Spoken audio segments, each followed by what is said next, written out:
Good morning, good afternoon, good evening. It's my pleasure to welcome you all to the 11th Virtual Dialogue organized by the UN Women Training Center's Community of Practice, the COP. Our topic today is intersectionality and training for gender equality, an extremely important issue for our field. My name is Ria Ligari, COP and Virtual Dialogue Consultant for the UN Women Training Center. We're very lucky to have an incredibly broad audience with us today. We're joined by participants from across the world who represent a range of organizations, from governments and civil society to international organizations, UN agencies, and academia. Together they make up the UN Women Training Center's Community of Practice. This is our open platform of over 1,800 experts, academics, and practitioners in training for gender equality. We're also very honored today to be joined by 3 expert panelists. Please allow me to welcome Kirthi Jayakumar, Director of the Red Elephant Foundation in India, Athena-Maria Enderstein, Research Fellow for the GRACE Project from the Associazione Orland in Italy, and Sam Rankin, Intersectional Equalities Coordinator at the Equality Network in Scotland. Before we begin, I'd like to explain what we mean by a virtual dialogue. At the UN Women Training Center, we believe in creating knowledge and sharing learning in a participatory manner. This is really the drive behind our virtual dialogues. This means that the virtual dialogues are a method for us, as training practitioners, to continually discuss, exchange, and share knowledge and lessons learned. They're a way to nurture a community for collective learning across the world. They're a part webinar and part forum discussion. So many of you have already been participating in our forum, and I'd remind all of you to please join the discussion on the COP webpage as soon as you can to keep these debates alive. You can see a link to the COP page on screen now. Today we're here to discuss a very exciting emerging issue, which is intersectionality and training for gender equality. Now, as many of you know, intersectionality is a term that was first coined in the 1980s by Kimberly Crenshaw, an African-American feminist scholar. The term refers to the fact that everyone's identity has multiple dimensions. By this we mean their gender, their ethnicity, their age, nationality, disability, sexual orientation, socioeconomic background, religion, and so on. None of these identities exist in isolation. Instead, they intersect with each other. While these intersecting identities enrich our lives and our experiences, they also compound and complicate the oppressions and marginalizations that individuals experience. We can't separate these multiple oppressions because they're experienced intersectionally.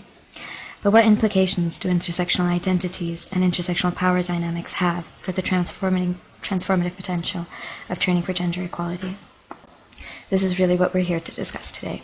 Specifically, we'll be speaking about what we mean by intersectionality in training for gender equality, why focusing on intersectionality matters for training, and how we can address intersectionality when we design, deliver, and evaluate training for gender equality. We hope that this webinar will be a space for reflection and participatory knowledge creation. This is really what supports UN Women and our stakeholders to move forward towards ever more transformative training for gender equality worldwide. So now we're going to turn to our panel members' presentations, and afterwards I'll be posing your questions to our panelists.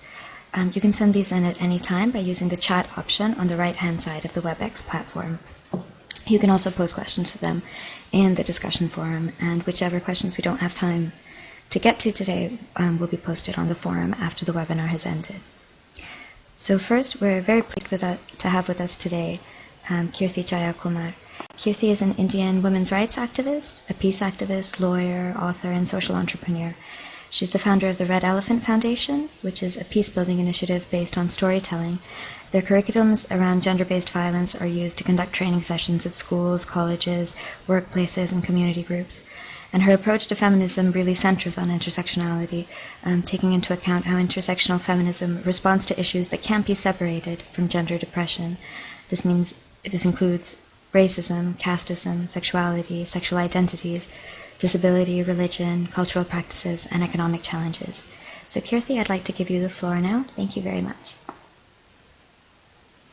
Thank you so much for the introduction, Ria. Hi everybody, my name is Kirthi, and I'm going to be talking about addressing intersectionality in training from the perspective of why intersectionality actually matters. So before I go into that, of course, we've already had a bit of an introduction to what intersectionality means in terms of a definition that Ria had taken us through with Kimberly Crenshaw's work. But typically, Ria, if you could probably start with the first slide. Great. So if we could look at breaking down how intersectionality works, I'm going to segment it into 4 different circles. Now, right in the center, you have unique circumstances of power and privilege that each individual is privy to. And this is then compounded by aspects of your identity, which then come into play in your interactions with other people. And then comes the types of discrimination that impact your identity, whatever individual aspects exist. And finally, there are larger forces and structures reinforcing exclusion that continue all together to play to create unique experiences. Now, we're going to take a quick moment to look through each of these circles one by one. The innermost circle is unique circumstances of power, privilege, and identity. And these are unique to each individual in terms of what kind of families they were born to, what kind of opportunities they were exposed to, what opportunities they were able to access, and what they've done with those opportunities, and how their lives have changed and altered accordingly. Now, unique circumstances of power, privilege, and identity include situations where there are power, there is privilege, and there is identity, versus situations where there is no power, there is no privilege, and there is a questionable element of inclusion of certain identities. Now, zooming out of this space comes the next element, which refers to individual aspects of your own personal identity. So everything that relates to your attributes, whether it's age, education, disability, the experience of radicalization you're exposed to, sexuality, social status, any number of elements that are typical to your individual experience depending on the geography you belong to, the identities and the communities that you subscribe to, and the belief system and faith systems that you align with. All of these come together to create individual aspects of your identity, but none of them exist in isolation. They're always, in one way or the other, interacting with one another. Now, zooming out even further, we go to the third step, which refers to the types of discrimination that specifically affect individual identity aspects. So if your identity elements circle around, for instance, caste, class background, social status, sexuality, you might wind up facing consequences of discrimination. Race attracts racism. Ableism affects the individual experience of disability. So these individual factors that surround us come in from the world around us. More than the larger world, just the immediate world around us, our communities, our people, our families, our societies, and how our identities interact with them immediately. Now, if we zoomed out even further, you have what's called social structures and larger forces that come together to reinforce the exclusion that's already been established by layer 3. So these include things like economy, the colonization or decolonization, the presence of war or the lack of war, historical forces, the kind of politics that the nation or the individual region espouses, and how these elements interact with individual identities. Now, when all of these come together, they create completely different, unique experiences that have to be taken into account. And why? Why is it important that we remain intersectional in all our approaches? Now, intersectionality typically helps us respond to specific issues that cannot be separated from a gendered oppression. It also helps us create policies that we can implement based on the needs of each individual or community or social group by considering all of the multiple oppressions and the impacts that they face as a consequence of these oppressions. And more than anything else, it also helps us understand that in offering people equality of opportunity, equality of access, and equality of choice, we've also got to understand the consequences they bear and the circumstances that lead them to make the choices and therefore deal with the consequences that come from that. Now, if you looked at intersectionality typically, it's essential to our understanding of gender and sexual diversities because both identities of gender and sexual identity are impacted by several other social identities. Now, to give you an example, a sexual orientation has been considered criminal in certain countries, and those people do not even have the freedom to exhibit or even, for that matter, perform their sexual orientation or their sexual identity. Intersectionality goes forth to create diverse spaces, whether it's a public space, whether it's a work space, whether it's an education space. The point is that when people interact with one another, intersectionality gives them the space to be willing to think about difference, power, privilege, oppression, and how they interact in interestingly complex ways. And above all of this, It also helps us understand how multiple identities intersect and create experiences for different people, and therefore informs our approach to understanding how a policy or a decision or a legislation can impact our lives. Now I'm going to take a moment to take you through how intersectionality operates through a case study, which is a little close to India, so I'm going to take you through a few explanations around the identities that I've used for the case study. So we're going to look at it through the narrative of a Dalit woman and a woman belonging to an upper caste community in India. Now, for those of you who are not familiar with what the word Dalit means, it typically is a caste in India. And as a community of people who belong to the Dalit community have faced years and years of oppression and marginalization and remain vulnerable because they're at the bottom of India's hierarchical ladder of both caste and class segregation. Now, if we looked at feminism as a non-intersectional or maybe a gender policy as a non-intersectional tool, it would automatically warrant that the woman's identity as a Dalit would not be taken into consideration. She would just be viewed as a woman who is vulnerable to violence, as a woman who, like other women in her society, is just another woman. But if we looked at it with intersectionality, we would look at the individual identity of the Dalit woman very differently. We would definitely identify with the obvious fact that she's a woman. That would be the first thing. We would then look at her as somebody who belongs to a disenfranchised caste. We would then look at her as somebody who has been marginalized as a caste and isolated and oppressed in society because of the caste identity. And because she comes from a caste identity that's been suffering years of economic oppression, we would also look at her as somebody who has been excluded for her economic identity as well. Now, all of these factors, her identity as a woman, her identity as a member of an oppressed caste, her identity as a woman who is a member of an oppressed economic strata in society, warrants that her experiences are completely different from that of a woman who does not have these identity aspects. Now, there's a lot of evidence to show how Dalit women in India have been exploited, have been oppressed, and have been discriminated against. And I'm going to take one example to quickly detail this case study. Now, let's assume that the Dalit woman and a young woman and another woman of an upper caste, of a good economic societal background, are both in the same situation. Now, we're going to take it right from the time when they are young women and they're going to school. Now, let's assume that the both of them get to go to the same school under a scheme that allows for this Dalit woman to access the same level of education. Now, the girl who belongs to an upper caste is already privileged because of her caste identity and is also privileged because of her economic identity because she's way ahead. Now, she's able to afford extra classes and get herself all the skills that she needs to be able to present herself as the best or the model student, but the Dalit girl isn't quite able to catch up. She needs to study at school, she needs to go back home and take care of her family, she needs to also help her father and mother earn for the family, so she isn't able to study so well. So let's assume that the two of them somehow manage to make it to the rat race, but the Dalit woman's exposure or the lack thereof to a lot of benefits and privileges has led her to score lesser marks. Now, the both of them are standing before college for admission, at which point we come to understand that the girl who belongs to a privileged community, having had all the experiences and exposures that she's had, is easily able to get the best seat available.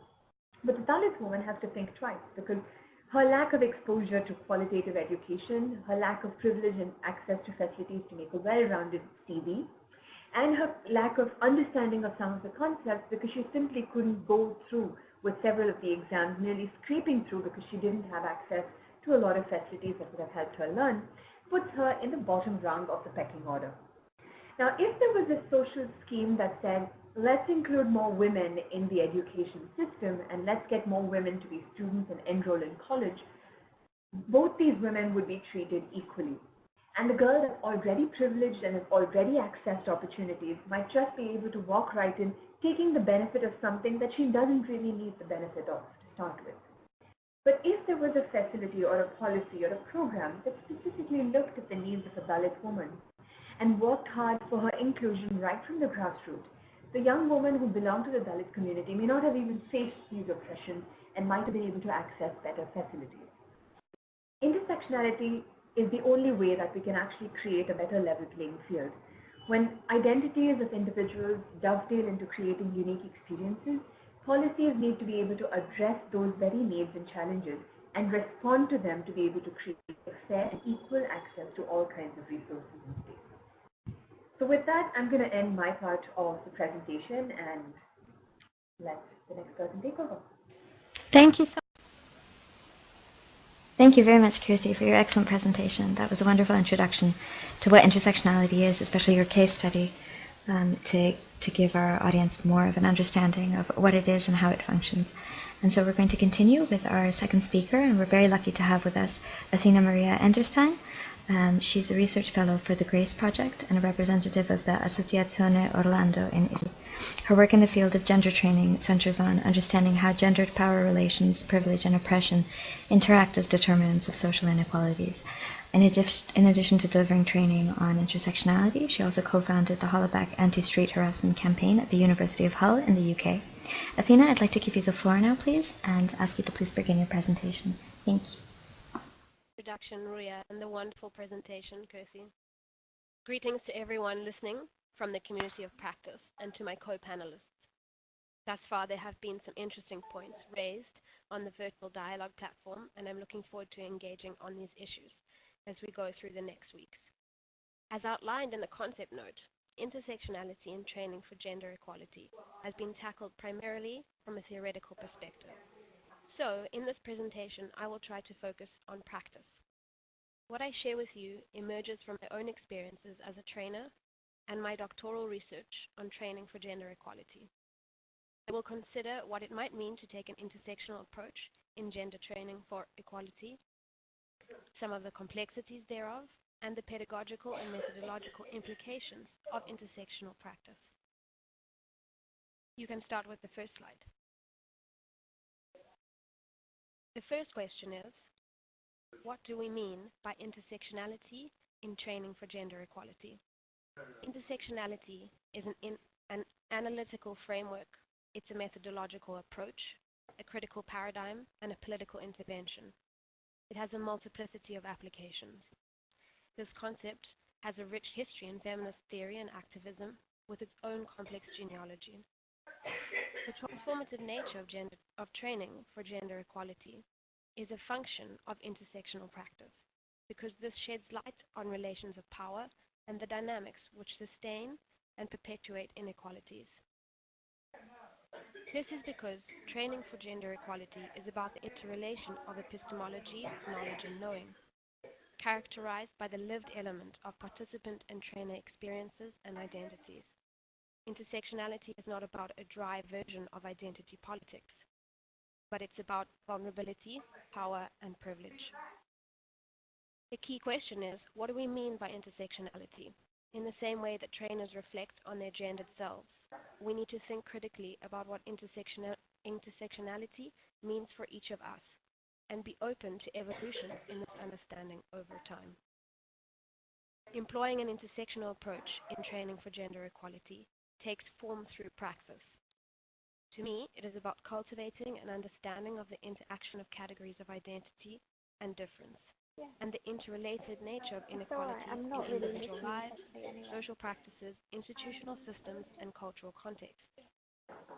And we can translate this by decentering the normative subject in our engagements with our participants. Next slide, please. The multifaceted nature of intersectionality means that there are numerous complexities in application. So here I'm just going to talk about a few of them. These are determined by a combination of community, organization, and individual factors. Socio-political, cultural, and situational specificities. I'm so sorry, Athena. I'm going to just hold on for 1 second. I think someone is not on mute. I don't know why. And I'll just put that person on mute so we can continue. I'm not sure who the person is who is on mute. Okay, sorry. Please continue, Athena. Okay. So as I was saying, as was mentioned also on our online dialogue, things like geographic location are such factors. An intersectional perspective needs to be applied throughout the training cycle in design, delivery, and evaluation. and this is especially challenging because workshops are brief and groups can be very heterogeneous. This also applies to logistical and content-related factors such as the accessibility of workshops or the material and content for sessions. Engaging with resistance from an intersectional perspective involves careful consideration of the dynamics and patterns of resistance and power at all levels, from structural to individual. We need to be able to communicate the interrelational nature of inequalities without the reification of categories that often accompanies the attempt to clarify the concept of intersectionality. This also means challenging the idea of neutral categories that can predominate in diversity management and problematizing tick box approaches to intersectionality. Lastly, one of the complexities of intersectional practice is continuing to engage with theoretical debates around the concept. If you can go to the next slide, thank you. So one of the key challenges faced by scholars, activists, and practitioners employing intersectionality is the tendency to view the concept as a descriptor of the current state of marginalized people without the context of the historical interrelation of systems of inequalities. Methodologically, we need to work with the concept of historical presence in training design and delivery so that we can develop a historical embeddedness.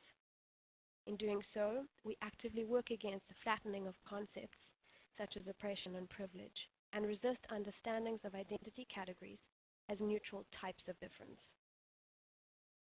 We should cultivate an awareness of the interactions between categories of difference and how these interactions have evolved over time in relation to systems of power and cultural ideologies.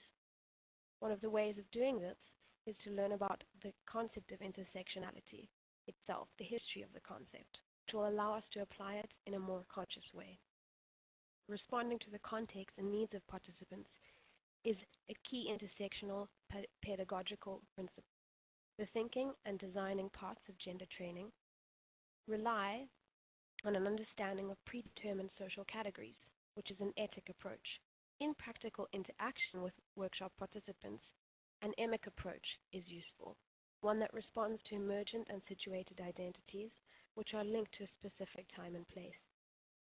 This responsiveness to the backgrounds of participants facilitates the negotiation and the interaction between the participants from their individual positionalities, and allows this to unfold in a process of participatory learning. An awareness of the personal experiential knowledge of participants is true to the bottom-up nature of intersectionality, a concept which arose as an observation and analysis of the lived experiences of social positioning. Methodologically, this entails the creation of an effective connection to support the application of intersectionality, because social divisions involve specific power and effective relationships between actual people.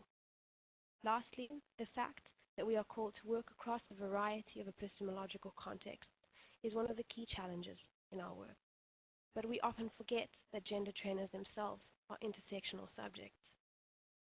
Intersectional practice, thus, needs to be integrated into our feminist pedagogical repertoires in such a way that it can inform our self-reflection and self-awareness in a process of engaged pedagogy. Thank you very much.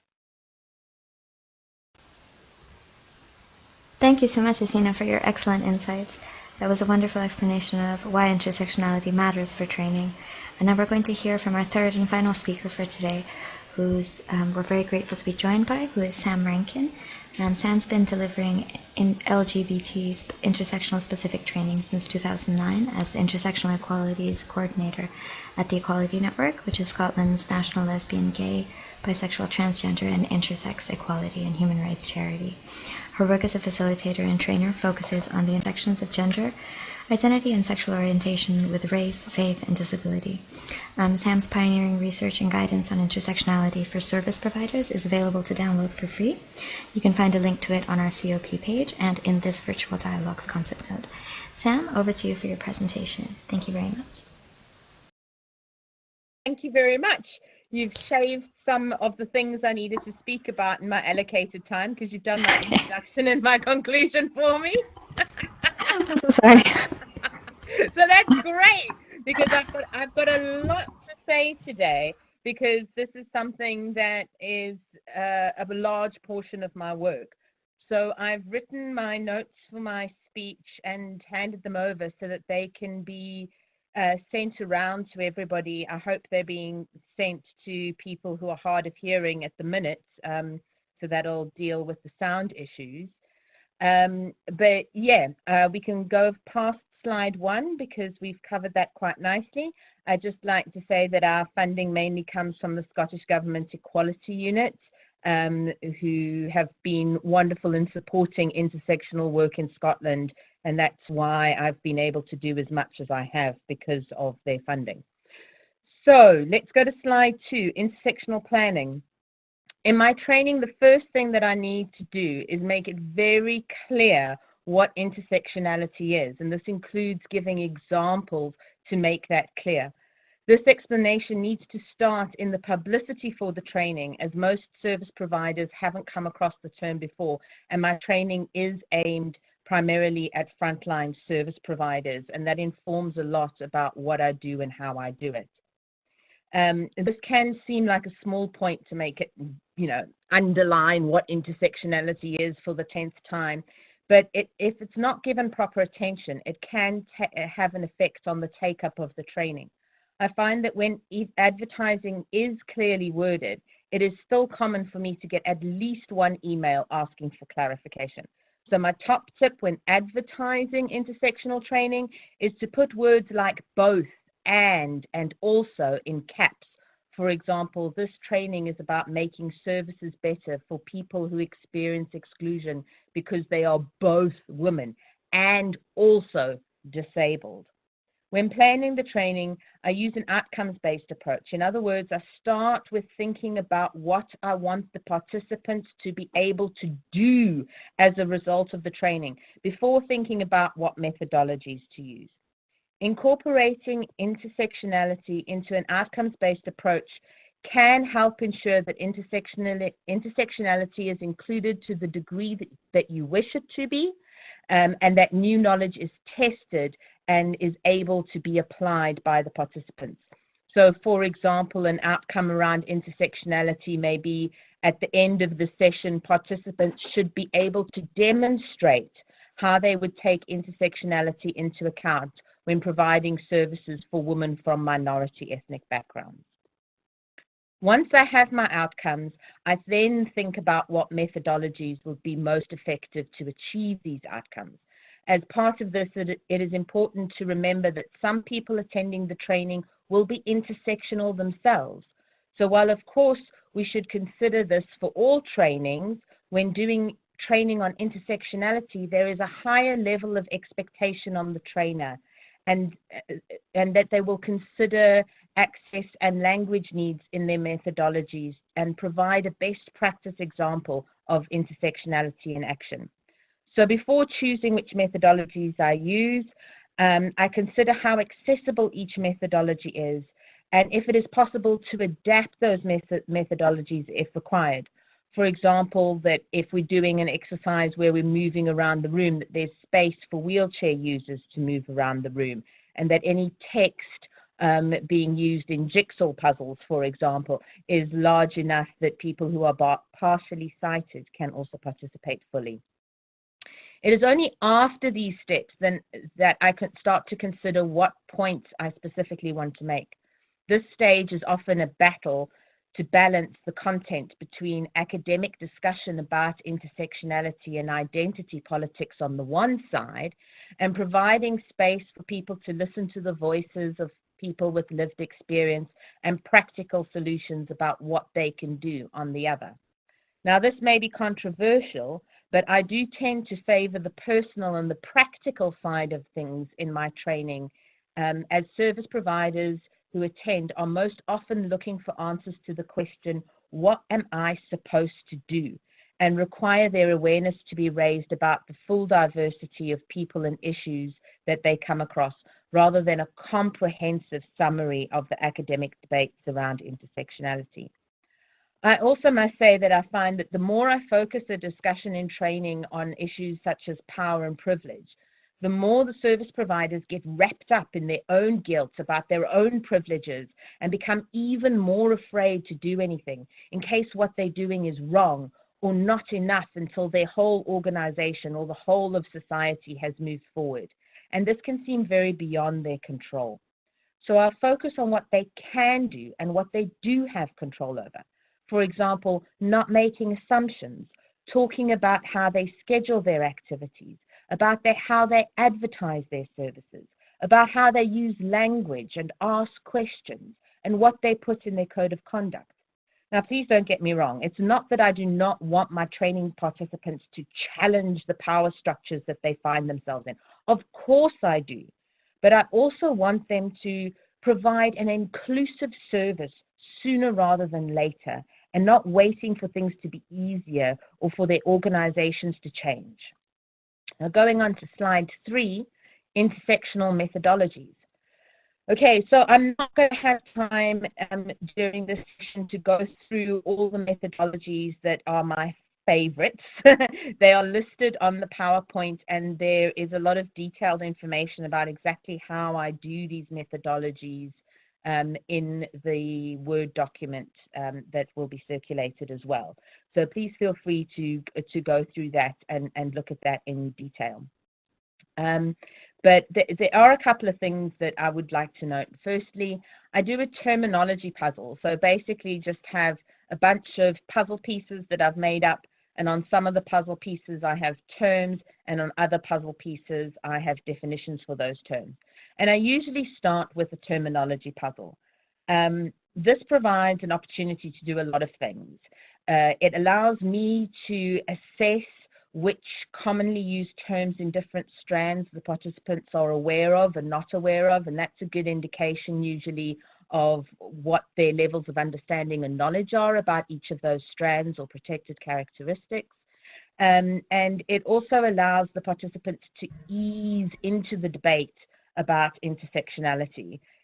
People can get a little bit overwhelmed and not sure what you're meaning and what you're not meaning and what's included in intersectionality and what's not included.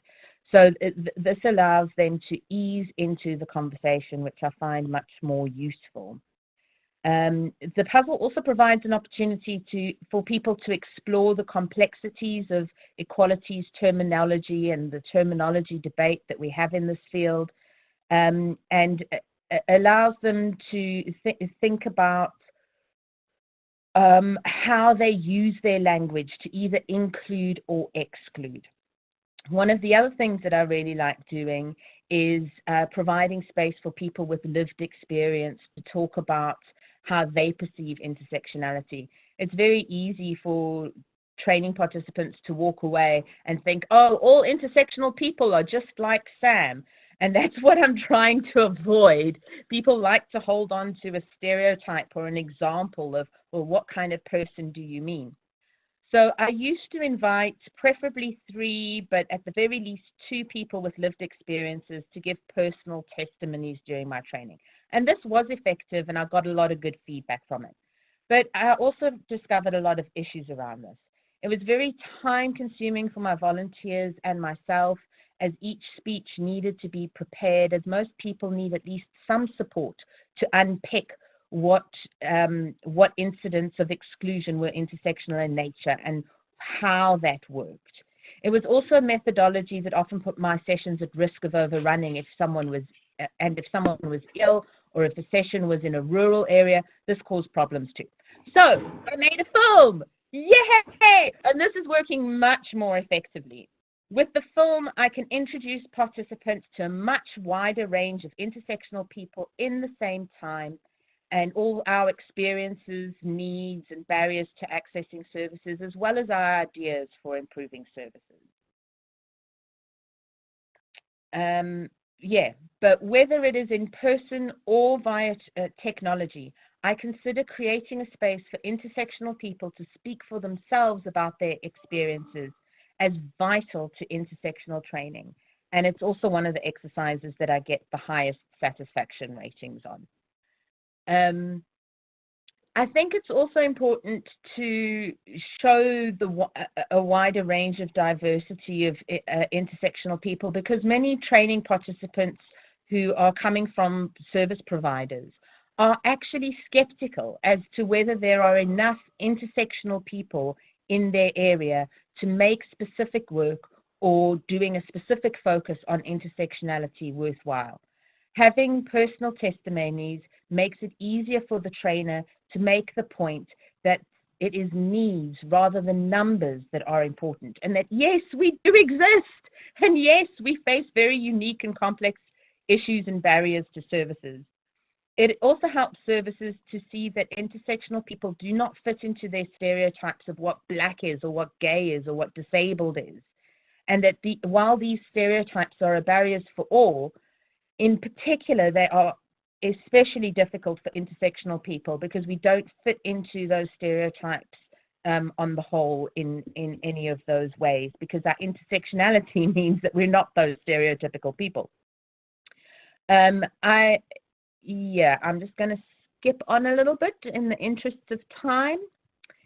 Yeah, so the other thing that I find is important is that it is to make some particular key points. And I usually do this by a PowerPoint presentation to allow for different learning methodologies.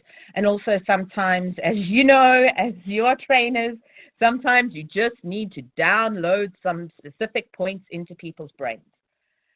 So I usually change what I say quite a lot during the presentation, depending on how I've seen their responses to the film and how the terminology puzzle has gone. But there are a few points that I usually underline during my presentation. The first one is that assumptions and stereotypes are particularly excluding of intersectionality, and we need to remove them from the language that we use and the questions that we ask. So it's about avoiding assumptions. The second point is that because intersectional people are at particularly high risk of experiencing discrimination on multiple grounds, we have less capacity to deal with discrimination, and therefore will often try to avoid discrimination by not being open about those parts of our identities that we can hide. For example, a sexual orientation or an invisible health issue. Therefore, it is vital that services send out clear messages about how seriously they take inclusion and equality, and that this is reflected in the information available about their services.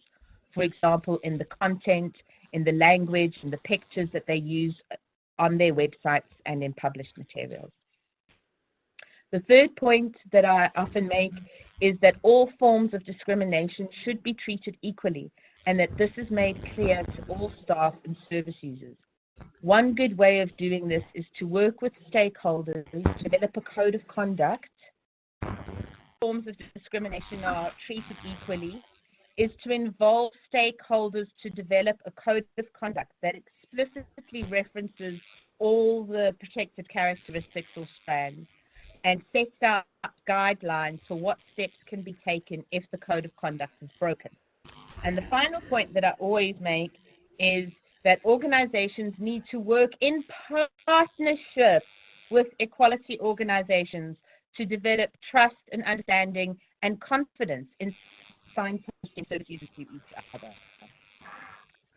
Right, the final exercise that I really like to pull out of the bag is case studies.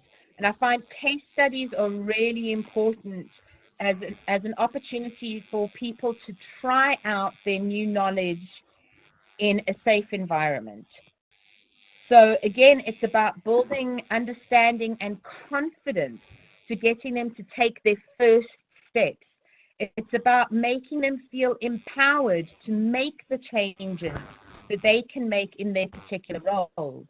And it also provides examples of even more diverse intersectional identities and intersectional specific issues and barriers that do not fit into their preconceptions and stereotypes.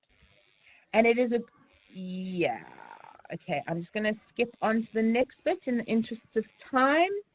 Right, so the main thing that the trainer needs to be aware of when doing case studies or any other exercise that involves small group discussions on the subject of intersectionality is to be very aware that people tend to diverge off of intersectionality into single strand thinking very easily. So you can help this by providing prompting questions in your case studies, and also keep a close eye on the groups. Obviously, we want to give them the space to chat, but if you leave them alone entirely, they'll start talking just about race, or just about disability, or just about gender, or whatever topic they are most comfortable with. So they really need steering and supervision to keep thinking about how different aspects of identity or strands or protected characteristics intersect. So if we go into slide 5, be prepared for questions. Okay, now as a trainer, we can find that answering questions around intersectionality can be the trickiest part of the training for us. So the main thing is that people tend to ask more single strand specific questions than intersectional ones, because they come with their wanting to learn about the different protected characteristics or aspects of identity as they stand on themselves, as well as their questions about intersectionality. But they often don't have a lot of questions about intersectionality because they haven't really had the time to think through all the bits and pieces and how intersectionality works.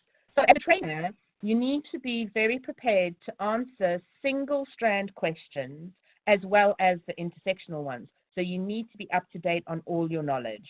That's the tricky bit.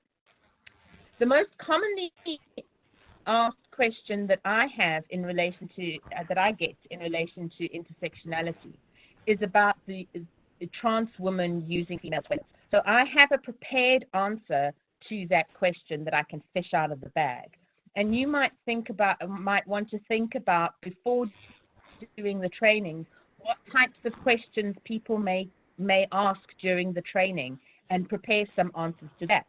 So for example, when I get asked about trans women using female toilets, my answer goes along the lines of, okay, let's say for the sake of argument that a service decides to ban trans women from using their toilets. Let's think about how that would practically be done and what the effects of that would be. How is the service going to enforce that policy? Are women going to be questioned about their identity while they need to do? So if you're only going to ask women who you think are trans to justify their gender before they pee, then you've got to think about, well, there's lots of types of women who are not trans who may be thought to be trans and also asked about their identities before using the toilet. So black butch women and blind women are particularly at risk of being asked these questions before using the loos, as we've seen in the USA. So, but meanwhile, the trans women who conform more to our ideas of what is feminine and pretty according to the Western conventions of what feminine and pretty are, will still be using the toilets without being questioned. So let's say the service then decides, okay, we're going to ask all people about their gender before they use the toilet, or all women, or even all people. This is also problematic and impractical.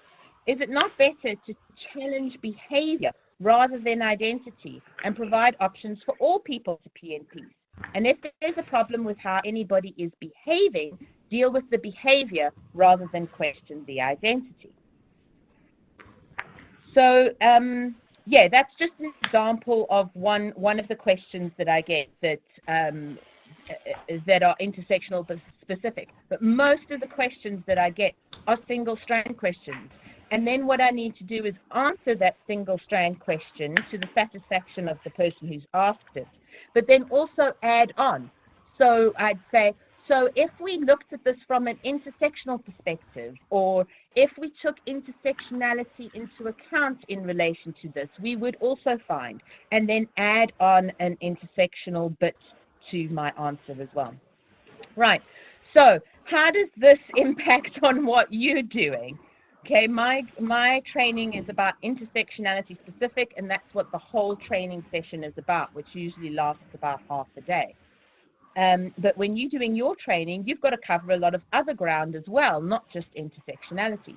But I think there are some points that can be taken away from this and incorporated into training that is intersectionally inclusive rather than intersectionally specific. Number one, firstly, intersectionality needs to be clearly explained, and that explanation needs to explain the differences between intersectionality and multi-strand work and include examples of both. I cannot underline this enough. It's the first hurdle you're going to face, I promise you now. But the training itself will be seen as an example of intersectional best practice and therefore needs to take intersectionality into account in its methodology. That the focus of the intersectional content needs to be on the practical and not just cover the academic debate and identity politics. It helps to keep that "what am I supposed to do" question in mind. That while intersectionally inclusive training will have a section in it dedicated to intersectionality, it is vital that such training also includes intersectional approaches to the whole training so that people can see how intersectionality works in action and that it's not as hard as they imagine. For example, including intersectionality in case studies and examples of intersectionality during presentations. The trainer needs to have a robust understanding of the specific and unique experiences, issues, and barriers to services that intersectional people face. So, for example, the issues of lesbian and bisexual women who are asylum seekers are going to be vastly different from those that are lesbian and bisexual women with no migration experience and asylum seekers who are not lesbian or bisexual. The trainer also needs to be aware that people will go off topic and that they'll need to work hard to keep group discussions on track during the training, and that this is taken into consideration in the preparation of training. That participants respond best when eased into the subject of intersectionality and be prepared to answer both single strand and intersectional questions. So my conclusion's already been done for me. So I'll sign off there, but just to highlight that there is a Word version of more or less what I have just said right now, so you can read that at your leisure. And the film that I was talking about is able to be downloaded on our Equality Network website for free. There's also our guidance document about intersectionality for service providers, and I would be delighted to chat with any of you over email in the future. Thank you very much for having me, especially because the other speakers were so amazing. I'm really thrilled and delighted to be on the panel. As are you, Sam. Thank you so much. As are you, Sam. Thank you so much for sharing your insights with us today. That was a very interesting explanation of how your organization works and how you work as a trainer, and I think it's very prescient to our discussions today. And we're going to forward some of the points that our wonderful speakers have raised today, and we're going to turn to questions from our audience members. We've been receiving questions throughout today's webinar, and thank you to everyone for submitting these. And I'd like to pose some of these questions now to our panel members. As I mentioned before, the questions that we can't get to today because of time constraints will be posted on the virtual dialogue discussion forum on the COP platform.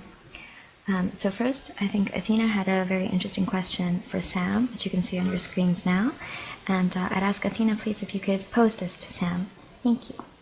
Your incredibly practically oriented presentation was very interesting. I have a question for you. I was wondering, within your organizational context, or perhaps in different organizational contexts in which you've worked, how do you make sure that your process, which seems to be about accessibility and flexibility and ongoing development and learning around intersectionality, is understood and facilitated on a broader organizational level outside of your training? Okay, that's a very good question. Firstly, we can never be sure of anything. A lot of what I've done has been trial and error, and then tweaking things to make them better when people have gone, oh, this doesn't make sense, or can you explain more, or things like that. Across looking at incorporating intersectionality through the organization, the charity I work for has a very small staff team. So a lot of it is about winning hearts and minds of my colleagues and volunteers in the other sections through showing them examples and,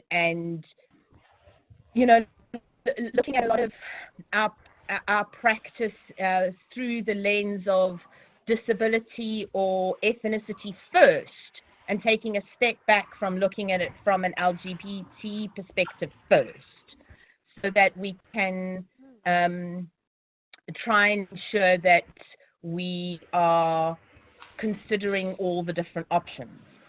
So, for example, we have a float that we parade through the streets for Pride Glasgow and Pride Edinburgh.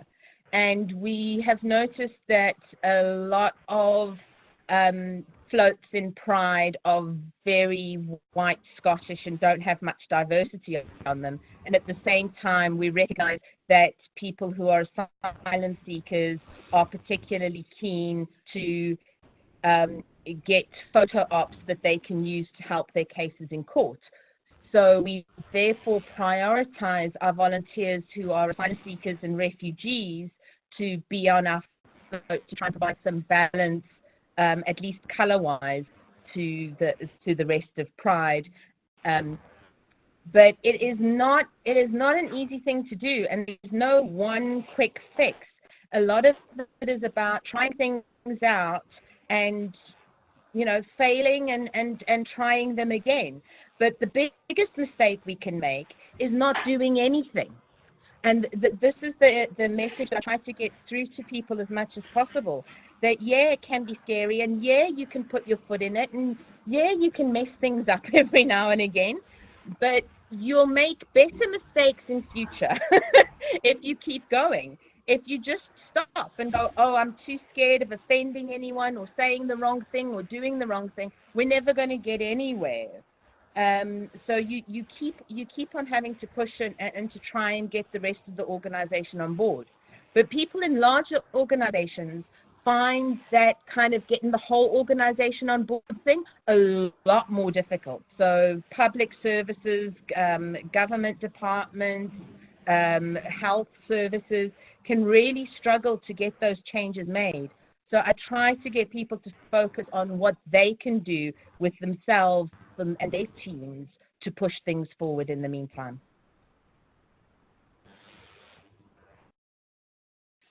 Thank you. That was so interesting. And it seems that it's also contextual to different kinds of organizations and differently structured organizations as well.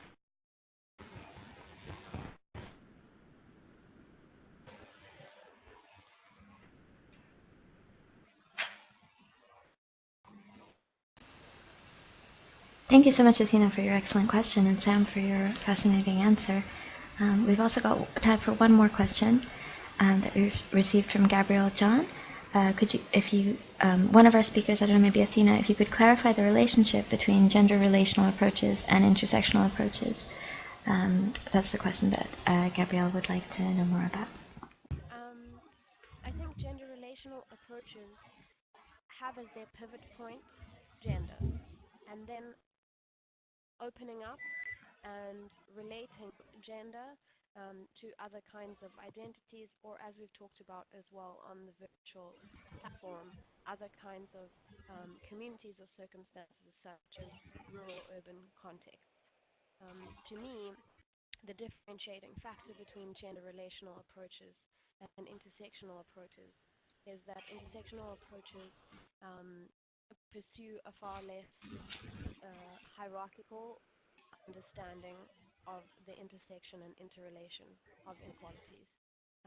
And so, to me, there is some advantage to taking an intersectional approach in training for gender equality versus a gender relational approach, although, of course, both are valid and useful in different ways, because it allows us to look at how, and Kirthi's example was very useful to see this, but to look at how existing stratifications play out along patterns of power and privilege.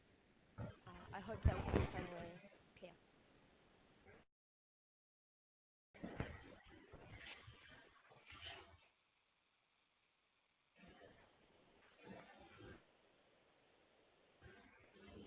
Thank you, Gabrielle.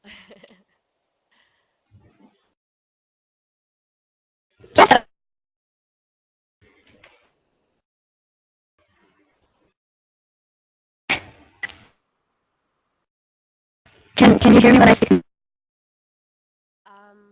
But also, It's jumbled. I'm sorry. I'm struggling to hear you.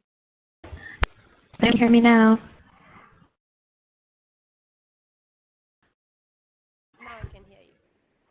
It's jumbled. So just if you have anything, now you can hear me? Okay, great. I wonder if one of the questions that we were asked on the forum was whether, yeah, please, Athena, if you have a question for Kirthi, please go ahead.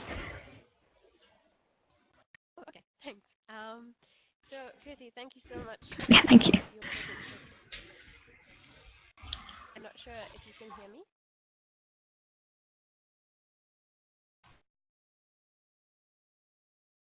I can hear you, yes. Okay, great. Thank you so much for your presentation. Great. Okay.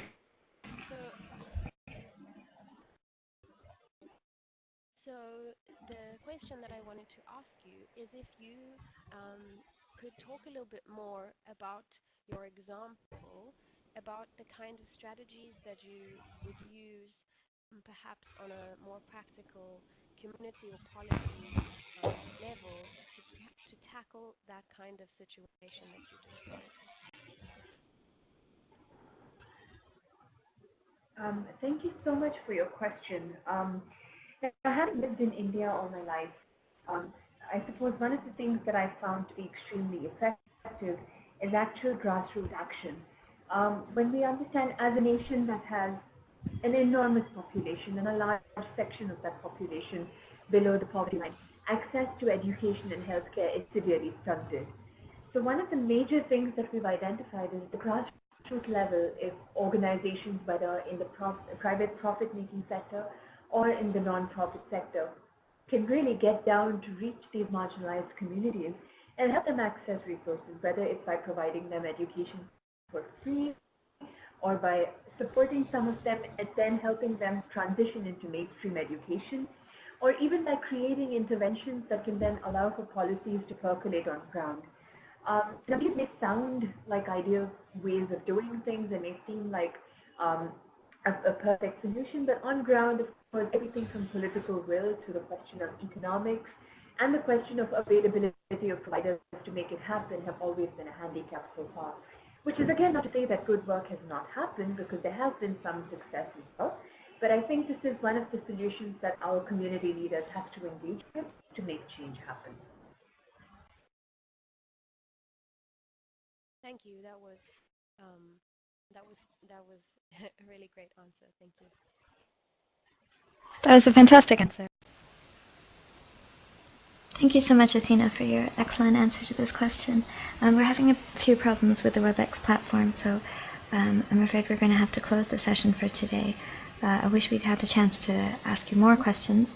We're running a little bit over time as well, and so I'd just like to say that on behalf of the UN Women Training Center, I'd like to thank all of you for your contributions. This webinar has been recorded and will be available on the Training Center's Community of Practice webpage and our YouTube channel as well. So thank you very much, especially to our speakers. And I'd also remind all our participants that the Virtual Dialogue Discussion Forum will remain open until the 22nd of October. So we urge you all to participate in this forum and continue to add to the debates on intersectionality and training for gender equality. Afterwards, a final report will also be created and made available on the COP platform. Thank you again to our wonderful panelists and to our audience members for making this webinar such a success. We hope to see you all in the Virtual Dialogue Forum on the COP and look forward to your participation in future virtual dialogues by the COP, the UN Women Training Center. Thank you very much.